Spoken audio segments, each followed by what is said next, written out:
तो दोस्तों हर युवा अपने मन में कुछ सपने बुनता है। कुछ लोगों का सपना एयरफोर्स में भर्ती होकर प्लेन उड़ाने का होता है, तो कुछ युवाओं का सपना बड़ी सी रेलगाड़ी देखकर उसको चलाने का सपना होता है। अगर आप में भी ट्रेन चलाने का सपना देखा है तो आप इंडियन रेलवे में लोको पायलट बन सकते हैं। आपके मन में भी अगर लोको पायलट कैसे बनते हैं, इसके लिए योग्यता क्या होती है, लोको पायलट बनने के लिए किन चरणों से होकर गुजरना होता है, जैसे सवाल आते हैं, तो आप यह वीडियो शुरू से लेकर बिल्कुल एंड तक देखिएगा, क्योंकि इसमें मैं आपको लोको पायलट बनने से रिलेटिव सारी जानकारी मैं आपको इसी वीडियो में दूंगा। और मैं आशा करूंगा कि इस वीडियो को देखने के बाद आपको किसी भी अन्य वीडियो को देखने की ज़रूरत नहीं पड़ेगी। तो चलिए अपनी वीडियो को बिना समय गवाए स्टार्ट करते हैं। तो सबसे पहले बिंदु की चर्चा हम लोग कर लेते हैं, लोको पायलट बनने के लिए हमारे पास क्या योग्यता होनी चाहिए। तो दोस्तों ये बहुत ही महत्वपूर्ण बिंदु है, क्योंकि जब भी हम बारह करते हैं तो हमें जो बनना है, जैसे आपने सोच लिया कि हमें लोको पायलट बनना है, तो उसके लिए योग्यता भी तो हमें पता होनी चाहिए।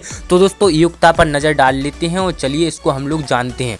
तो दोस्तों अगर आप भी लोको पायलट बनना चाहते हैं तो सबसे पहले उसके लिए निर्धारित पात्रता मापदंड आपको चेक कर लेना चाहिए। तो दोस्तों लोको पायलट बनने के लिए उम्मीदवार का कक्षा 10वीं एवं 12वीं उत्तीर्ण होना अनिवार्य है।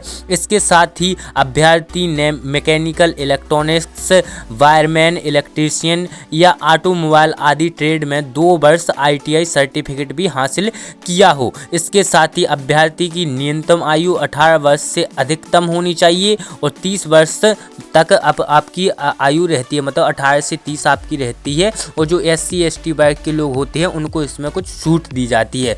तो दोस्तों यह हमारी योग्यता हो गई। अगर आप में यह क्वालिटी है तो आप लोको पायलट की फॉर्म भर सकते हैं। तो दोस्तों अब बात कर लेते हैं अगले बिंदु की, किन चरणों को पार करके हम लोको पायलट बनते हैं।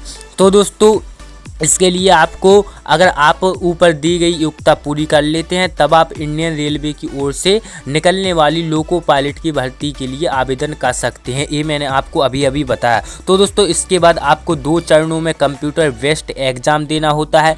जो उम्मीदवार इसमें सफलता प्राप्त करेंगे उसको साक्षरताकार, मेडिकल टेस्ट, साइकोमेट्रिक टेस्ट के लिए बुलाया जाएगा। इस प्रक्रिया में सफलता के बाद उम्मीदवार को डॉक्यूमेंट्स वेरिफिकेशन किया जाएगा। इसके बाद सभी चरणों में सफल उम्मीदवार को ट्रेनिंग के लिए बुलाया जाता है। तो दोस्तों सीधी सीधी बात यही है। अगर मैं आपको शॉर्ट में बताऊं तो दोस्तों सबसे पहले आप लोगों को मतलब अपनी 10th और 12th पास करनी है। उसके बाद आपको ITI करनी है।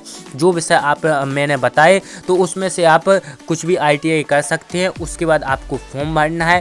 फॉर्म में निकलने के बाद आपका मेडिकल और फिजिकल वगैरह ये सब होता है। उसके बाद आपके डॉक्यूमेंट्स वेरिफिकेशन होते हैं और आप एक लोको पायलट बन जाते हैं। तो दोस्तों अब इसके बाद हम बात कर लेते हैं कि हमारी ये सब कंप्लीट होने के बाद हमारी पोस्टिंग कहाँ होती है। तो दोस्तों लोको पायलट की ट्रेनिंग के बाद उम्मीदवार की तैनाती पहले सहायक लोको पायलट के तौर पर मालगाड़ी में होती है। यहाँ उसके काम का आकलन किया जाता है। अनुभव एवं योग्यता के आधार पर मालगाड़ी से उम्मीदवार को यात्री गाड़ी पर शिफ्ट कर दिया जाता है। तो दोस्तों अगले बिंदु की हम बात कर लेते हैं, लोको पायलट के पद पर नियुक्त होने पर हमें कितनी वेतन मिलती है। दोस्तों ये भी बहुत ही महत्वपूर्ण बिंदु है। तो दोस्तों मैं उम्मीदवारों को बता देना चाहता हूँ कि शुरुआती तौर पर अगर आप ज्वाइन करते हैं तो आपको 30 से 35 हज़ार रुपये आपको वेतन मिलती है इसमें। और अगर आप लोग इसमें काम करते हैं तो लोको पायलट से आपका सीनियर लोको पायलट पर प्रमोशन किया जाता है और आपके अनुभव के तौर पर आपका और भी प्रमोशन किया जाता है। इसी के तौर पर आपकी वेतन में भी परिवर्तन होता रहता है। इसी के साथ आपकी वेतन भी बढ़ती रहती है। तो आई होप कि इस वीडियो में आपको लोको पायलट से बनने रिलेटिव से मतलब सारी जानकारी मिल गई होगी। भाई इतनी ही जानकारी होती है, इससे आगे या इससे पीछे कुछ भी जानकारी नहीं होती है। मैंने इस वीडियो में आप लोगों को हर एक चीज़ बता दी है।